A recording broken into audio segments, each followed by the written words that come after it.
Dans les profondeurs d'une forêt ancienne, là où les arbres touchaient presque le ciel, une étrange mélodie flottait parfois dans l'air. Les habitants du village voisin l'appelaient le chant de la pluie d'été. Nul ne savait d'où il venait réellement, mais chacun savait qu'il n'apparaissait que les soirs où la chaleur du jour semblait suspendre le monde dans une brume dorée. Un jeune garçon, nommé Elio, rêvait depuis toujours d'entendre ce chant de plus près. Chaque soir d'été, il montait sur la colline, au bord de la forêt, espérant capter les notes légères portées par le vent. Il fermait les yeux, tendait l'oreille, et laissait son cœur s'ouvrir au murmure de la nature. Un soir où l'air était si dense qu'on aurait pu le caresser, Elio décida d'aller plus loin que jamais. Il franchit les premiers arbres, hésita un instant en sentant l'ombre fraîche l'envelopper, puis avança résolument. À chacun de ses pas, l'odeur des feuilles, de la terre humide et des fleurs sauvages devenait plus forte, presque enivrante. Soudain, il l'entendit. Une vibration délicate, un fil invisible tissé entre les branches, qui semblait appeler son nom. Le chant n'était pas fait de mots, ni même de sons ordinaires. C'était une sensation, comme un frisson qui parcourait la peau, une caresse chaude et tendre venue du ciel. Guidé par cette musique impalpable, Elio marcha encore. Les troncs immenses se dressaient comme des piliers dans une cathédrale vivante. Entre eux, la lumière déclinante du soleil filtrait en faisceaux dorés, parant la forêt d'une aura mystique. Chaque feuille, chaque brin d'herbe semblait vibrer doucement au rythme du chant. Elio arriva dans une clairière qu'il n'avait jamais vue. Au centre, un petit étang reflétait les dernières lueurs du jour. L'eau paraissait danser sous l'effet d'une pluie invisible, projetant des cercles infinis à la surface, bien qu'aucune goutte ne tombe du ciel. Le garçon, fasciné, s'agenouilla au bord de l'eau. Il toucha la surface du bout des doigts. Aussitôt, une onde douce se propagea, et le chant s'intensifia légèrement, comme pour l'accueillir. Dans l'onde, il crut voir des images, des rivières éclatantes, des forêts chatoyantes, des cieux embrasés par le couchant. Toutes les merveilles du monde semblaient réunies dans ce miroir liquide. Une voix, douce comme une brise d'été, s'éleva alors dans son esprit. Elle ne parlait pas avec des mots, mais Elio comprenait chaque nuance, chaque émotion. La voix lui raconta l'histoire des pluies d'été, celles qui naissent du mariage secret entre le feu du soleil et le souffle de la terre, celles qui chantent pour célébrer la vie en chaque chose. Elio ferma les yeux. Il sentit la chaleur du sol sous lui, l'odeur vivante de la forêt et l'appel lointain du vent. Il comprit que la nature n'était pas silencieuse. Elle parlait sans cesse, à qui savait écouter. Le chant de la pluie d'été n'était pas un miracle rare, mais un secret partagé avec ceux qui prenaient le temps de s'arrêter. Lorsque le garçon rouvrit les yeux, le ciel s'était teinté de violet profond. La clairière baignait dans une lumière irréelle. Une brise légère fit danser les feuilles autour de lui, et pour un instant, Elio eut l'impression que la forêt elle-même souriait. Il se releva lentement, le cœur empli d'une joie pure, différente de tout ce qu'il avait connu. Ce soir-là, Elio ne rapporta pas de preuves de son aventure. Seulement un souvenir brûlant, une musique secrète gravée dans son âme. Et chaque été, quand les soirs devenaient lourds et que le monde semblait suspendu dans un souffle chaud, Elio montait à nouveau la colline. Là, il fermait les yeux et laissait la nature lui murmurer à l'oreille son éternelle chanson. À partir de cette nuit-là, quelque chose changea en Elio. Il n'était plus simplement un garçon curieux de la forêt, il était devenu, sans même s'en rendre compte, un gardien silencieux de ses secrets. Chaque soir, il retournait dans la clairière, même lorsque la pluie ne chantait pas, simplement pour écouter le bruissement discret des feuilles, les respirations lentes de la terre.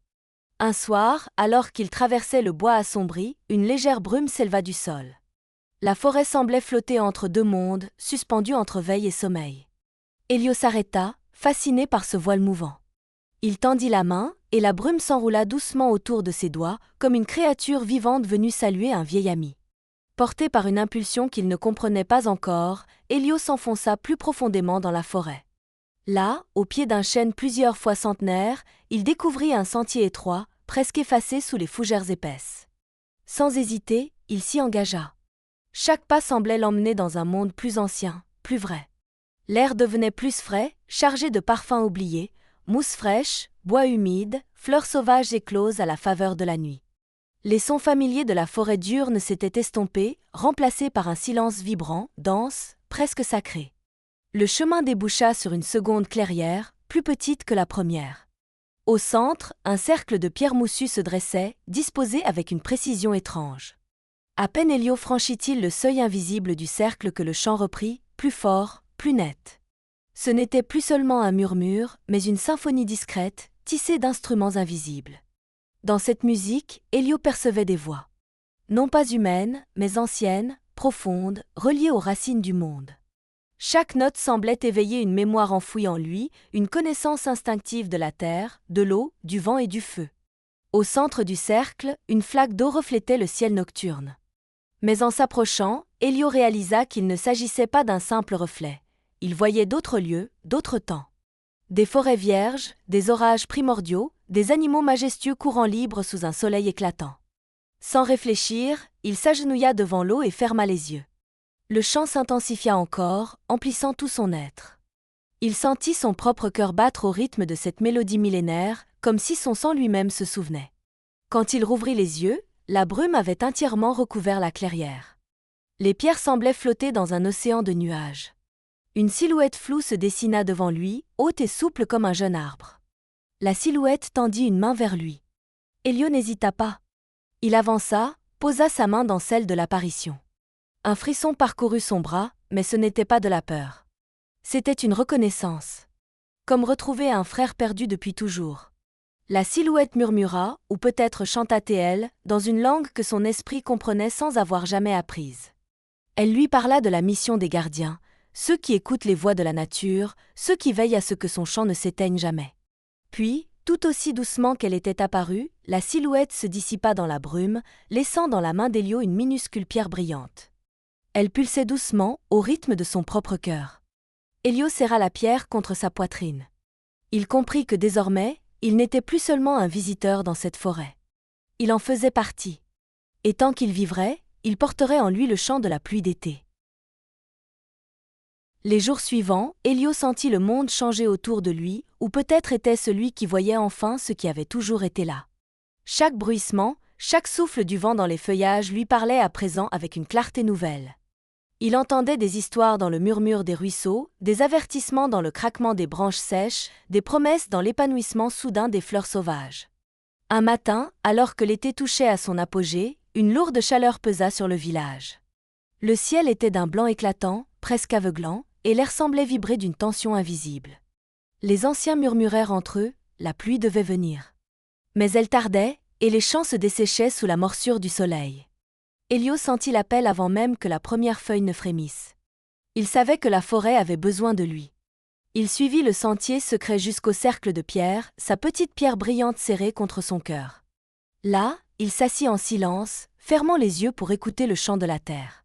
Le vent se leva doucement, portant avec lui des parfums lourds et sucrés. Le sol sous lui semblait pulser lentement, comme une respiration profonde. Elio concentra toute son attention sur cette pulsation, se laissant emporter par son rythme. Il comprit alors que la forêt elle-même attendait, tendue vers un événement imminent. La brume commença à s'élever une fois de plus, s'enroulant autour des pierres comme des bras invisibles. Cette fois, Elio n'attendit pas qu'une silhouette apparaisse. Il savait ce qu'il devait faire. Il se leva, étendit les bras, et laissa la pierre dans sa main capter la lumière invisible qui vibrait autour de lui. Un frémissement parcourut les feuilles. Un premier nuage, minuscule et hésitant, se forma au-dessus de la clairière. Puis un autre, et encore un. En quelques minutes, le ciel se chargea de lourds nuages gris, aussi soudainement qu'un rêve prend forme dans l'esprit endormi. La pluie éclata alors, douce et tiède, baignant la forêt et les champs alentours dans une bénédiction tant attendue. Elio tourna le visage vers le ciel, riant de pur bonheur alors que les gouttes ruisselaient sur sa peau. Il sentit la forêt vibrer autour de lui, chaque arbre, chaque brin d'herbe, chaque pierre chantant à l'unisson leur gratitude. Mais ce n'était pas seulement la forêt qui chantait. Elio comprit que le village, les animaux, même la terre asséchée, unissaient leurs voix invisibles dans un chœur immense et silencieux. Il n'était plus seul à écouter, tout le monde participait à la grande symphonie de la vie. Lorsque la pluie s'atténua, laissant derrière elle une terre saturée d'odeurs riches et puissantes, Elio resta encore un moment immobile, ancré dans ce moment de grâce. La pierre dans sa main avait perdu son éclat, comme si elle avait accompli son rôle. Il la reposa délicatement sur une des pierres moussues du cercle, un sourire tranquille sur les lèvres. Il savait que le chant continuerait, porté par d'autres, écouté par ceux qui avaient appris à entendre au-delà du silence. Ce jour-là, Elio devint véritablement un gardien. Non pas parce qu'il avait convoqué la pluie, mais parce qu'il avait compris qu'il n'était qu'une note parmi tant d'autres dans la mélodie infinie de la nature. Et que cette mélodie devait être protégée, encore et toujours. Les saisons passèrent, et Elio grandit. Mais jamais il n'oublia le secret qu'il avait découvert enfant, ni la musique silencieuse qui liait son cœur à celui de la terre.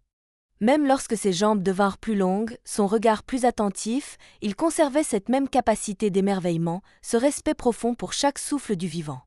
À mesure que le temps avançait, Elio devint une figure discrète mais essentielle du village. Lorsqu'une source semblait tarir, il savait où chercher. Lorsqu'un animal disparaissait, il retrouvait sa trace. Personne ne savait vraiment comment il faisait, mais chacun, instinctivement, lui faisait confiance.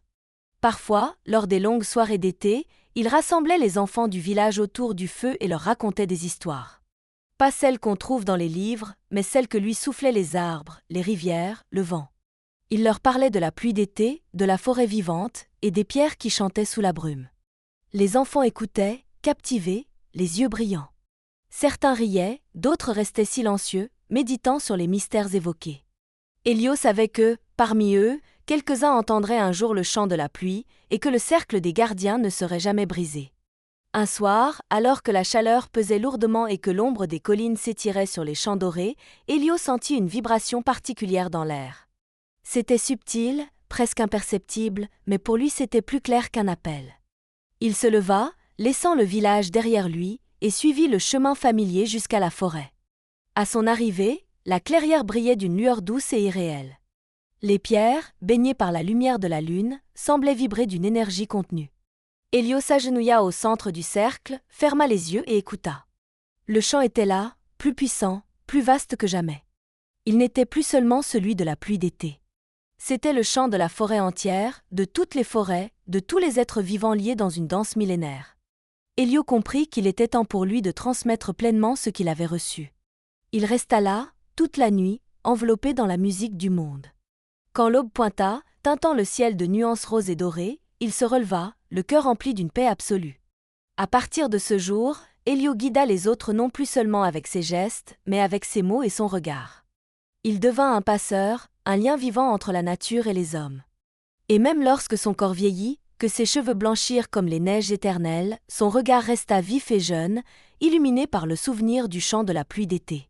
Car certaines mélodies, une fois entendues, ne quittent jamais vraiment ceux qui savent écouter.